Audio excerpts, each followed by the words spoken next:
I come from a very sales-driven background. I feel like often in different places around the world, sales can sometimes be quite a dirty word almost, and a lot of people don't want to see themselves as a salesperson. But at the end of the day, that's every single business needs it. Every single business needs customers and they need people to sell to, and that is of such importance. This is Gloneration Podcast, conversations around the new generation of global talents and brands. Ciao, mio host, Simona Lodolo. Welcome to the second season of Gloneration. I'm ready to dive deep with you on Gloneration, so the generation that is shaping the future of culture, economics, and society. With me today from London, Michael Dynan, founder of the Assembly Events and one of the founding directors of Media 10. Ciao, Mike. Ciao, Simona. How are you? It's lovely to see you. Yeah, lovely to see you after so many years. A few words about you. Never afraid to explore new territories and always open to new ways of working, Mike successfully set up the events division of Media 10 in South Africa and China, and has recently launched Design in Mumbai. He has run some of the most driven and successful commercial teams in the event industry and has launched several award-winning events, including Design Shanghai, Synthetic Design Festival, and Best of British. I have the feeling that this is just a short list of the main events you made. Yeah, well, it's kind of the list up to where we saw each other last. Of course, since then, I've set up a new events company called the Assembly Events Group, and we now have, Design Mumbai, you mentioned one of them there, but we have several other events, both trade events, consumer events, conferences, awards, exhibitions. So, yeah, we've been busy. You've been defined by Wallpaper as one of the design show heavyweights, which is kind of a definition. So where has everything started, Mike? It's very kind of Wallpaper to give me that title. I've been very fortunate to work in a lot of design and architectural events because it's a real passion of mine. I got into the events industry previously working in design publishing. So I was already in that industry and that circle and was working with many fantastic brands and brilliant designers. So the move to design events was very natural. But I don't think of myself as a design event organizer. I think of myself as an event organizer who happens to have done quite a lot in the design space. But I've also worked in many other industry sectors. And that's one of the things I really love about my job is getting into a new sector, being able to bring an event to a new market. Yeah, definitely. So are you more a creative or a businessman? I would like to say both, because I think it's impossible in what I do to, only to be one of those things. The creative part, anybody entrepreneurial that I've known in the past has to have both of those things by the very nature. Every time we launch a new event, we have to create something from nothing sometimes, from very little. So that you need to have that creativity. But yeah, I do think I'm a businessman, I suppose. I think that was what most people would call me. So number first and then creativity second, right? Absolutely. Yeah, absolutely. I do love a calculator. Mike, you brought these big events and exhibitions to a totally different level because it's not just something that you do in your own country, but you exported a big format, new formats, because you invented them in everywhere in the world. I'm thinking about the design events that you have organized. Why did you decide to export this format? I think working in any emerging markets is extremely exciting. I think that a lot of what I've learnt to do in my skill set had been done in the UK, in a lot of ways. We're a bit more of an established market, particularly for design events, whereas taking it somewhere like China and you are in this melting pot of excitement where there is so much development and growth, an amazing design and architecture community who are coming through. There's more domestic wealth and more free time. There's more international travel from the country. And all of these factors are leading to this exciting place for design events. So to be able to get there and really to be the very first truly international event in one of these markets is the excitement for me and is the opportunity.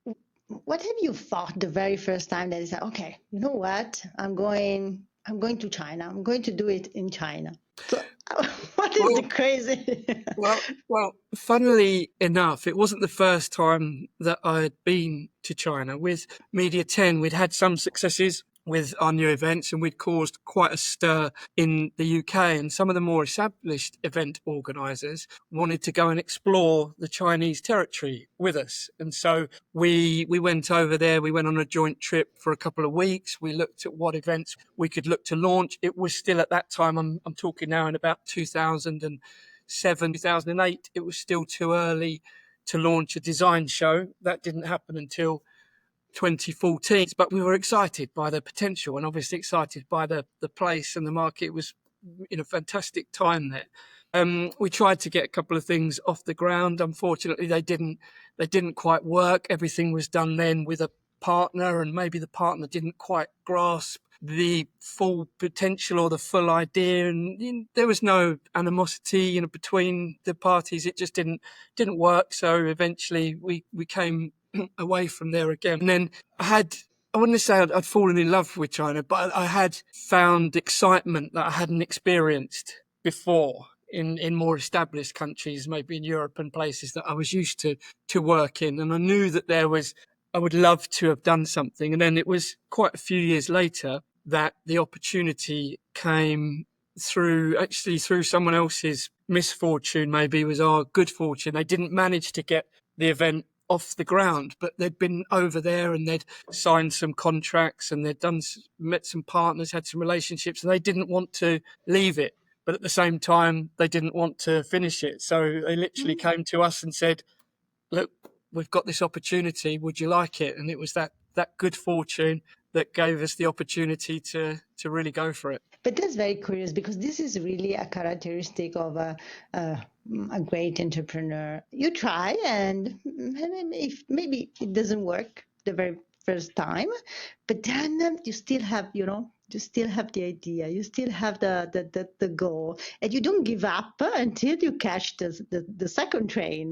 This is something that it's beautiful. Absolutely. Never ever give up on anything. If something doesn't work the first time, that doesn't mean it won't the second or the third time. And if you keep going, if you keep having persistence, and this can happen. What is your favorite personality trait about yourself, of course, and how do you think it helped you in pursuing your global career? I think for me, it's positivity. It's about always remaining as positive as is humanly possible in whatever situation. I think I learned a long time ago that even if something is difficult, even if something is going bad or it's awkward, to face it with a degree of negativity only makes everything harder, makes it worse than it could be. Nothing can ever get better if you face it with a negative outlook. So I know it's sometimes been annoying to colleagues and family and friends because I can be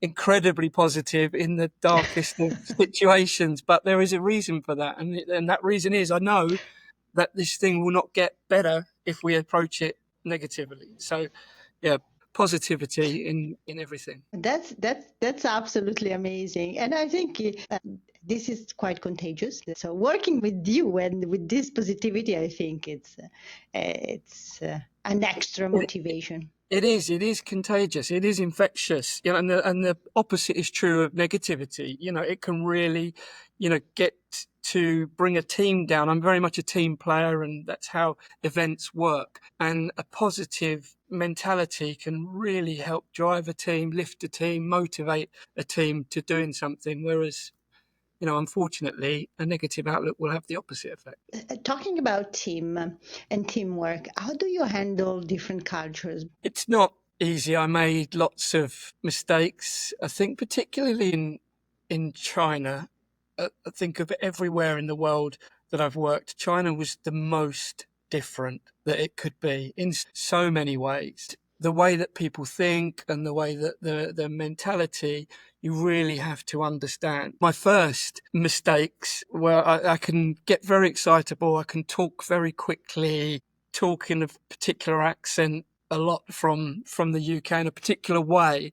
that maybe was difficult for people to understand. So straight away, I had to tell myself to slow down. And a lot of the time in certain business meetings and when you're dealing with the government in China and an older generation, there will always be a translator. And of course, if you are from part of London, particularly in Essex, where I've lived, we use a lot of local slang terms, a lot of colloquialisms. We use a lot of storytelling. And of course, when you have a translator in the room, they will translate things literally. So in my first couple of weeks when I was there, I remember sitting in a room and saying to a group of people that I had just come to pick their brains. When you say this in the UK, of course, everybody understands what you mean. When you translate that into Chinese, it's taken literally, and people are just looking at you as if you're a crazy person sitting in the room. So there were lots of times like this that I had to slow myself down, take a pause, and try and talk the Queen's English. But I think, all of your team, at least the one I met, I think they got used to your very British way of saying things, and you did great. I think everybody loved you in your team. You did We absolutely. did. We made a lot of great friends and a lot of great acquaintances with our time in China. Where I really felt privileged and embraced by the local communities, whether it was the design community, the events community, the business community. We made a lot of great friends. We had a lot of great staff. A lot of people wanted to come and work for us. I think because we were doing things a bit differently, and I think a lot of people really, really like that. Yeah, but this is when you go in a different country and you do things differently, sometimes in some places, some countries can be felt like it's complicated, but this is not the way you do things. You did things attracted people, so they were not scared to do mistakes with you. So this is something that I particularly appreciate, that it's a message that I want to share with the Gloneration. Sure, I think you've got to be very sympathetic to people and not just say, look, this is how we do it and this is how we're going to do it. And of course,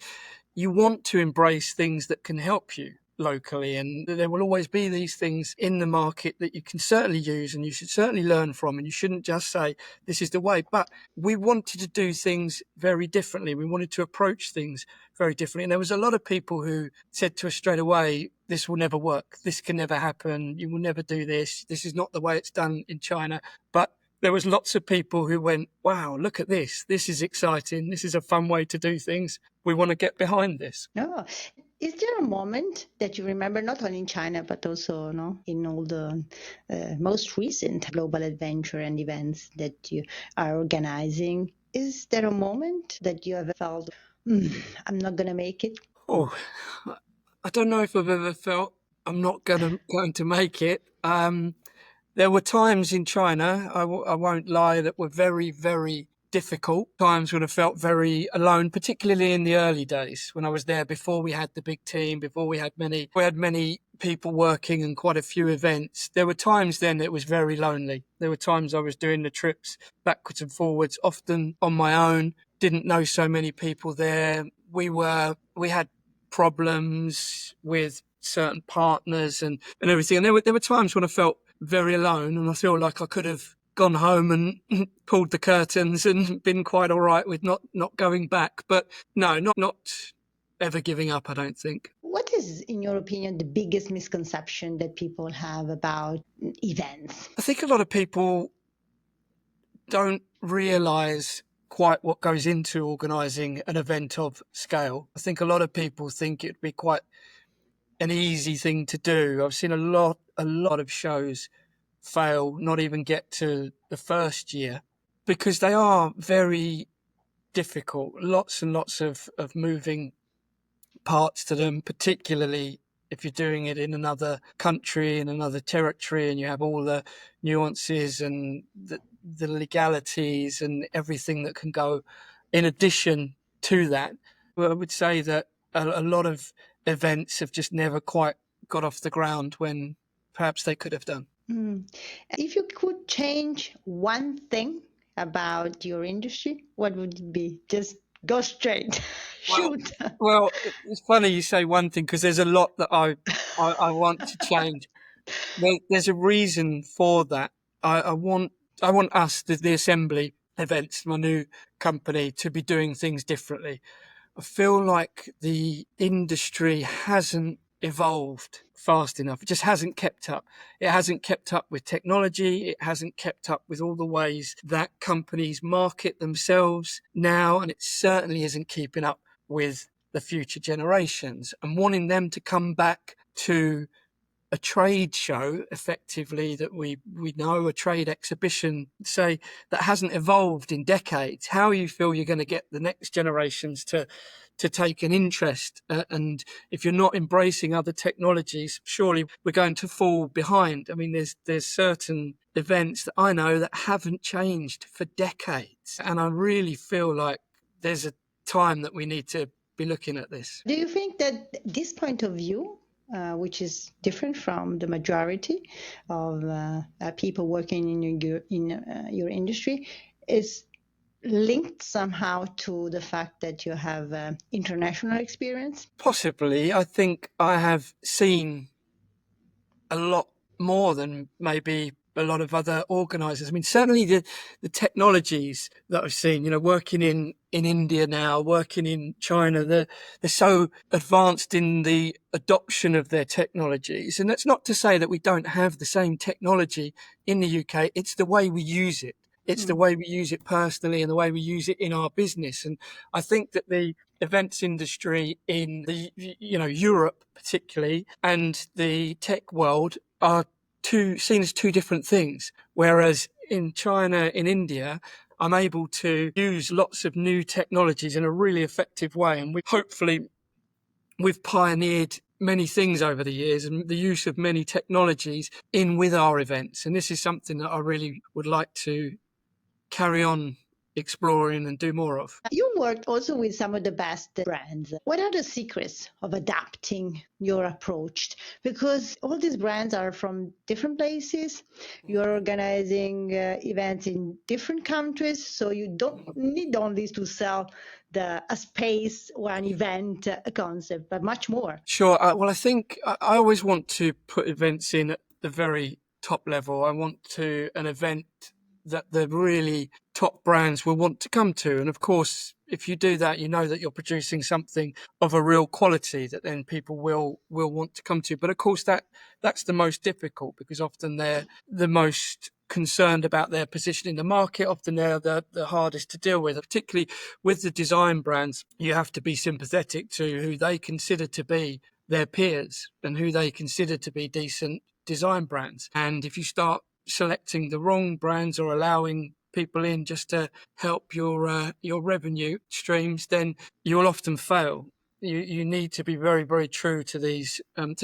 But it's the same in every industry. And one of the things I love about my job is that one day I'll be talking to people in the design industry, and the next day I'll be talking to people in the jewelry industry, and the next day in the hair and barbering industry. I love that about being able to learn about multiple industries and multiple sectors, and to work with experts and to learn a little bit about all of their sectors. I often say to people, I can never pretend to be an expert in your sector. That's for you to do. I want to be an expert in the events industry, and I want to build an event for multiple industries that people want to come to and they want to be a part of. And in order to do that, you've really got to embrace each individual industry and get to know who you need to be working with, and to really become a champion of that industry. That's pretty tough, though. I, I think I can get bored fairly quickly, and for me, I like to move about and work in lots of different sectors and learn about different things. And it's funny, as I say, I can go from having a conversation one day about the design world and Italian furniture, and the next day I'm talking about lab grown diamonds, and the next day I'm talking about hair care products, and then glasses, and then automobiles. I'm never an expert in any of them, but I love to learn.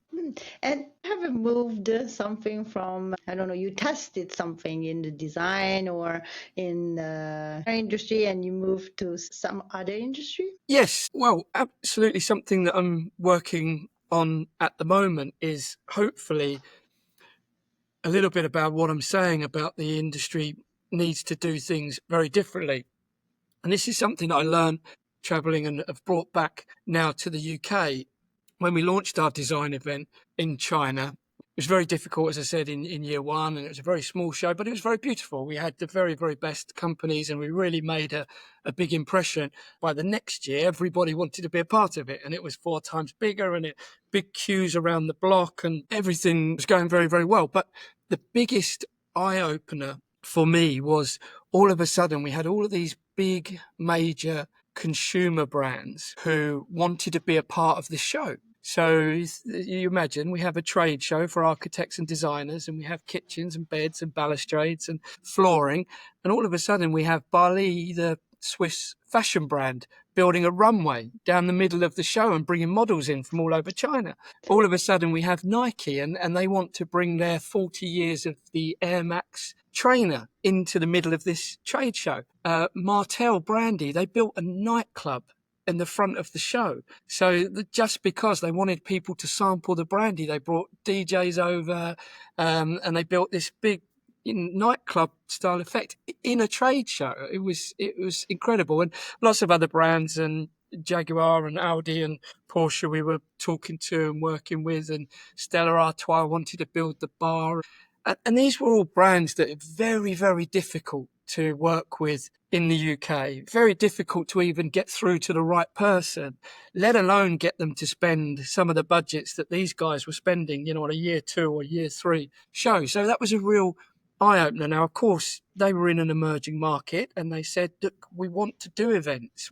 And there's not many events that are on the same level as us. And that was the real moment. I remained in China for a few years, and the show was sold, moved back to the UK, and I thought, I want to do something that's different. I want to put something in a really cool venue that is at the very highest level it can be at, something that these big brands who want to market themselves differently are willing to spend a bit more to be part of, because they get a lot more from it. And all of a sudden, they're not around loads and loads and tons of competitors. They really get something that's exclusive and is more in keeping with the way that they present themselves. So I had the idea, and I was about to launch it, and then of course COVID came and had a bit of a hiatus and put it on the back burner for a little while. And I started working with somebody who was from the hair and fashion industry. And one day I was telling her about this idea and where it came from. She said,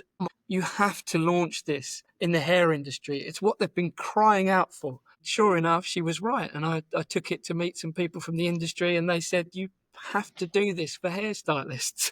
So we launched a new event called HairCon, and it's a very different approach to a trade show, and it's come from that light bulb moment in the middle of Shanghai several years earlier. Very nice, very exciting. But have you ever felt a cultural struggle, both personally or professional? Because even this example that you gave me, it's a very different cultural approach to the exhibition. So have you ever felt a struggle?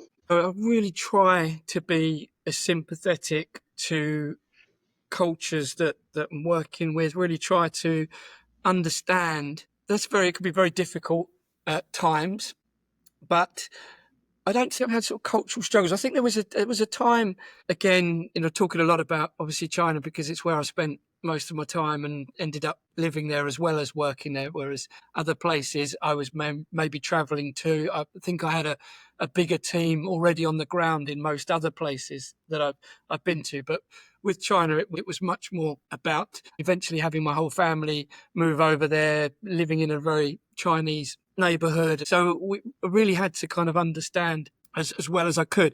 There was something I was very taken aback with at the start, which was when you get to China and start working with this fabulous generation who are coming up, who are just leaving university and so on, they all have an English name or a Western name, as they would say. And I've found myself saying, names are very important to me. I've always, if I come across a name I've never heard before, I always like to ask people where it's come from. My own surname comes from only one particular part of Ireland, and I know we can trace our ancestors back there. And there's a lot for me in a name. And of course, when all of these guys you ask them their name and they give you an English name or a Western name. And I was sort of saying to people, how come? And they said, we've been taught or we've been told we need to in order to get on with what you'd say, I suppose, a Western company. So I said, well, what if we don't want to do this? What if I want to learn your Chinese names? What if I want to call you by Chinese names? Would that be okay? And of course, everyone, yes. I'll be honest, it did get quite hard at some points, as much as I did try to remember. That was quite a big thing for me. And it may seem like a small thing, but for me, it was a big thing in being a different company. I'm coming here to live and to work. You shouldn't be having to change your name for me. I should be learning yours. And so eventually they ended up, the team, giving me a Chinese name. So I had a Chinese name. Yeah, what was that? So I knew you was going to say that. You don't remember? So my name is Michael, or Mike Dynan, and they called me Ma Danian. Yeah. Do you Apparently, remember the meaning of the strokes? apparently it meant big sales year. So, so I apologise to anyone who Chinese or speaks Mandarin for that pronunciation, but apparently that's what it means. Oh, great, great. Talking about the future, what do you think could be your worst competitor? I'm not talking about brands. I'm talking about there's a lot of discussion around AI, blah blah blah. So I think it's the next generations, who shouldn't be our competitors. They should be, our next Gloneration, our next generation who should be coming through. But unfortunately, I don't feel that they're excited by the events industry. I think there's quite a few industries that I'm noticing that are going through this. Lots of people are saying, getting people to come and work in certain industries is becoming harder and harder and harder. But I'm actually talking about our visitors, getting people to come to events. Of course, now with social media and with technologies and with the way that children are communicating with each other, the importance of face-to-face meetings, which is obviously what I love and what I believe in, is becoming less and less important. Possibly, I really feel that we need to excite the Generation Alpha and Generation Z, even the millennials, to come to events and to meet face to face and still put as much emphasis and importance in that as maybe we did in former generations. I'm always a great fan of direct communication. We meet each other. Work from home was okay during COVID, but even right after, I always felt that people wanted to go back to meeting each other, having fun together, because it's not just meeting, but it's more really strong connections. We are trying, at the same time as trying to get more people in the room, we're also looking at doing exciting things to spread our events more globally, because we can embrace these technologies. And okay, we want people in the room, but if they can't be in the room, we can then still use these new technologies to take the events around the world. So just recently we did some work where we set up an online sales platform at the same time as the real event was happening, and people could actually go online, they could watch the people in their booths, and they could purchase the goods from wherever they were in the world. And I think this is something that, with new technologies and the way the new generation, like to shop, communicate, that we can really use these events for good. But at the whole time, we've got to be saying, but it's nowhere near as good as being in the event. You've got to come here, and to get the full experience, you've got to be here. Totally agree. I'm with you on that. Is there a local sentence or a quote in Chinese or in India that represents you? the most? I suppose I was thinking earlier when we were talking about, how many different industries. There's a quote very much again from from London that says, jack of all trades and a master of none. Sometimes I think I like to learn all these industries, at a certain level, but would never pretend to be the expert. So I can always learn, and I can always learn about multiple industries on any given day, which is a great thing for an event organizer to have. No, we're doing this for the new generation of global talents and brands. Can you mention the three most important traits a new global talent must have to succeed in your industry? Events is a very people driven industry. It's a very commercial industry. It's a very sales driven industry, and people really do still need to communicate. People need to pick up the phone. People need to get in the car and get on a plane and go and see people. And I don't think that will ever change, but I do feel that it's not maybe as natural to the next generation of people who are coming through, and I think that's a very, very important thing for an event organizer. One. The other two? Uh, Do you have another one? well, At least well, another one.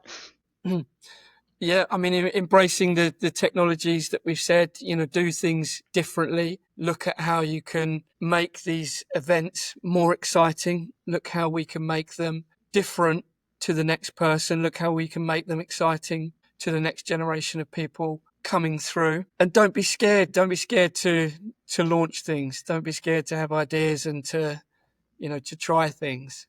As we've said, if you don't try, you don't get things done. Yeah, absolutely.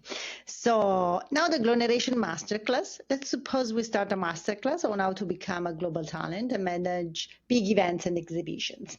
As a professor, what subject would you teach? For me, sales. I come from a very sales driven background. I feel like often in different places around the world, sales can sometimes be quite a dirty word almost. And a lot of people don't want to see themselves as a salesperson. But at the end of the day, that's every single business needs it. Every single business needs customers and they need people to sell to. And that is of such importance. And again, another learning from China when I was a sales director when I first went over there, and that was translated. We were in a big meeting room, and it said obviously my name and sales director translated on the card, and nobody wanted to talk to me when I was talking to yes, yeah, yes, you can imagine. And when I was talking to my Chinese colleagues, they said, "Oh, sales director, it's very low here. It's a very low position."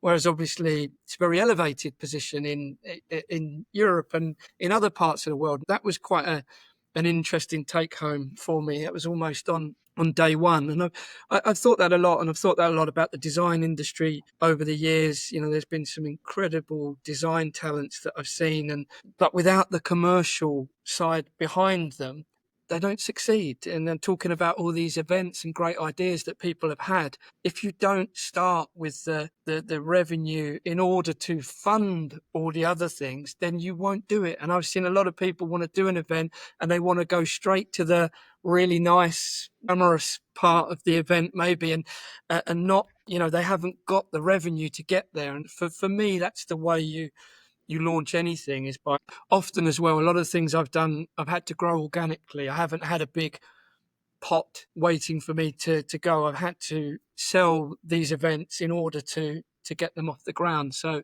I think that would probably be the thing that I would try and teach. Yeah. Very useful. I would come to your lessons because I'm still like I feel that sales is, as you said, already for my generation was something that was not taught properly. Yes. Like raising money. At the Right. beginning of my career, most of the salespeople were men. I It's don't know very, why. that's very true. I mean, historically that is the case, but actually, I would say I've actually probably now employed more sales women, sales girls than salesmen. Actually, in the events industry, I found that they've actually been more successful, which has been great. Oh, that's cool. We are good. We are. Last questions before our game. This is the second season. I'm collecting questions from my audience. They were not specifically directed to you, but Okay. I selected one that I think it really fits you and what you do. Is there a country or a market that you still haven't explored, but that is very attractive for you? Yes, yeah, India was the one. I'm so pleased to be doing that because India was top of my list of places that I wanted to go, wanted to see, hadn't visited, loved the culture, loved the people, loved the food, the music, loved everything about the place. So to be able to go there and work. And something else, just quickly on the sales thing, something else I love about India is everybody is a salesperson. It's in the blood. It's a nation of entrepreneurs at every single level. I mean, you know, obviously they've got some incredible, amazing companies and talent at the very top. But even the people who are working to get by on the streets, you know, very much looking for to do a sale or to do a deal. So that I've absolutely loved. So I'll spend some more time there at the moment. Then South America is the part of the world I've probably travelled the least personally. It's a part of the world that I would love to see. I'd love to find out what's going on in you know, certainly in kind of Brazil and Argentina in this area. Okay, good. So our Gloneration game, I will define some areas or life skills, and I'm asking you to define yourself, either local. By local, you can mention, British, Chinese, anywhere else, or global. For example, food, global or local? Global. Education, Local. local where? I think the British education system is still fantastic. Sport, Local football teams, local clubs, very dear to my heart. Yeah, creativity, global. family, Local. arts and culture, Global. beauty or appearance, Global. design, Global. music. Absolutely global. It's, as you can see, this is one of my huge passions. I'm a frustrated musician. I love live music, and I could listen to music from anywhere in the world, from any culture. Movies, Uh, Local. local, British, Yeah, British movies are holidays or destinations, definitely global. time management, If you're going to work globally, you've got to be prepared to do that. global, problem solving, Local to where you are. empathy, Again, local to where you are in the world. You should always be as sympathetic to the local cultures that you're working. Remember, you've been invited here, you've been welcomed here, you've been treated here. And although you're going to do things a bit differently, you're going to make sure that you do it sympathetically. I really love what you're saying because in almost 9 years that I've been in China and somehow also here in the US, I don't feel that most of the people have this natural thought because they still think sometimes it's not they don't do it because they really want or it's not something logical, but they really feel that they have their own way and their own ways is for sure better than the one that they find locally. So it's a great message. You've got this opportunity when you live and work in these other countries to really learn from the other cultures and to really get some great life experiences. And if you don't do that and you close your eyes and your ears to what's going on around you, then you're really missing out on fantastic opportunity. Love it. Leadership style? Leading by example. I think I've never asked anyone to do anything that I wouldn't be willing to do myself. Often been the first in and the last out, particularly when we're launching something and doing something new for the first time. I'm going to roll my sleeves up and have a go at every job that everybody is doing and try and show people that that's the way to do it. Try and bring people with you and motivate people. Lovely. Strategic thinking?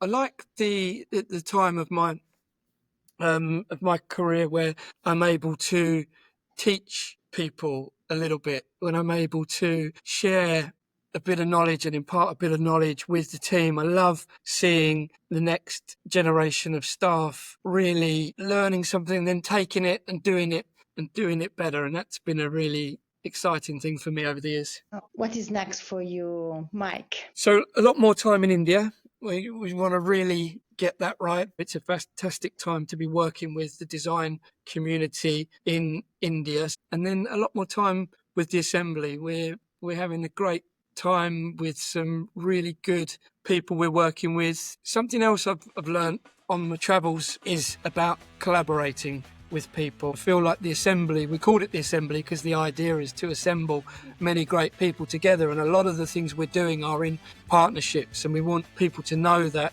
we'll be a great partner to work with. We want to bring our skill sets, we want you to bring your skill sets, and we want to collaborate and do something really effectively. That's what we want to be doing. Wow, that's really a great suggestion, but there were plenty today with you, Mike. Thank you so much for being here and sharing your story. My pleasure. Thanks very much. Lovely to see you. Guys, what to say? I loved meeting Mike again. I'm sure you have plenty of ideas and suggestions that you got from him today. I hope you like it as much as I did with me, your host, Simona Lodolo. We meet in a couple of weeks. Bye.